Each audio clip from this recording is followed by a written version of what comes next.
بسم الله الرحمن الرحيم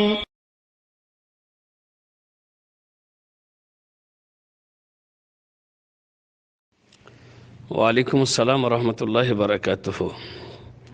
ভাই, ইসলাম মানে হযরত ওমর রাদিয়াল্লাহু তাআলা আনহুর ইসলাম গ্রহণ সম্পর্কে যে ঘটনাটা বললেন আর কি, আসলেই অনেক মানে নির্ভরযোগ্য ইতিহাসেও এই ঘটনা উল্লেখ করা হয়েছে।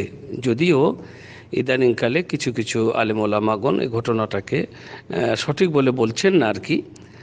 যেমন মনে করো আর রাহিকুল মাখতুম একটা বিশ্বর মানে নবীজীবনীর ওপরে শ্রেষ্ঠতম কিতাব হিসাবে নির্বাচিত হয়েছিল। এই কিতাব মানে আর রাহিকুল মাখতুমের প্রতিযোগিতা হয়েছিল এবং সেই মানে সিরাতের ওপরে প্রতিযোগিতা হয়েছিল, একটা বিশ্বজোড়া প্রতিযোগিতা। এখানে রাবেতাতুল আলমুল ইসলামী মক্কা সৌদি সরকারের যেটা প্রতিষ্ঠান বা একটা সংস্থা, সেই সংস্থা কর্তৃক এই প্রতিযোগিতা রাখা হয়েছিল আল্লাহ নবীর জীবনীর ওপরে লেখা। সেই লেখাতে যে বইটি ফার্স্ট বা প্রথম হয়েছিল সেটা হচ্ছে আর রাহিকুল মাখতুম, তাতেও সম্ভবত এই ঘটনা উল্লেখ হয়েছে। তবে যেটা আপনি বলছেন যে ইদানিং এটাকে অনেকেই সহি বলছে না, সেটা আমরাও জানি যে অনেকে সহি বলছে না, আল্লাহ আলাম। বাকি যেটা আপনি বলছেন যে এটা তো আল্লাহ নবী দোয়া করেছিলেন যে আল্লাহ তুমি হয় আবু জাহালকে না হয় ওমর বিন ফারুক দুজনের মধ্যে একজনকে তুমি মুসলমান বানিয়ে দাও, তাহলে মোটামুটি মুসলিমদের একটা শক্তি বেড়ে যাবে, এটা আল্লাহ নবী দোয়া করেছিলেন। তো আল্লাহ নবীর দোয়ারই তো ফল। আল্লাহ নবীর দোয়ার ফল মানে এই নয় যে তা কোনো মাধ্যম হবে না। আল্লাহ নবী দোয়া করেছেন আর সে পথ পেয়ে গেছে।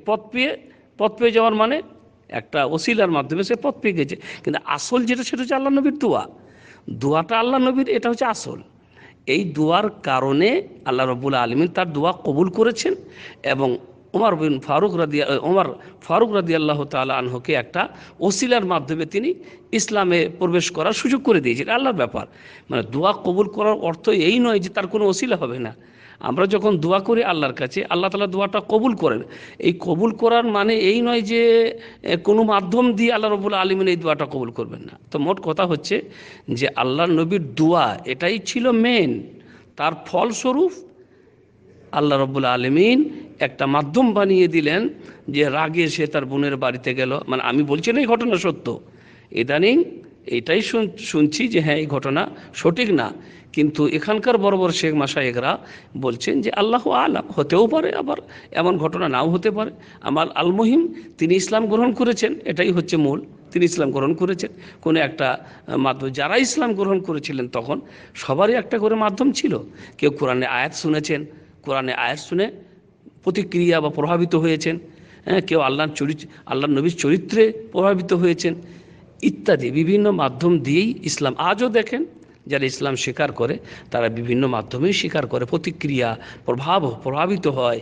কেউ আদান শুনে প্রভাবিত হয়ে যাচ্ছে, কেউ ইসলামের আরও কিছু দেখে প্রভাবিত হয়ে যাচ্ছে, ইসলামের সুন্দর দিকগুলোকে দেখে প্রভাবিত হচ্ছে, নিয়ে আল্লাহ রাব্বুল আলামিন তাদেরকে হিদায়েতের পথ খুলে দিচ্ছেন আর কি। তো যাই হোক, ঘটনাটা মোটামুটি সন্দেহযুক্ত, এই হচ্ছে কথা।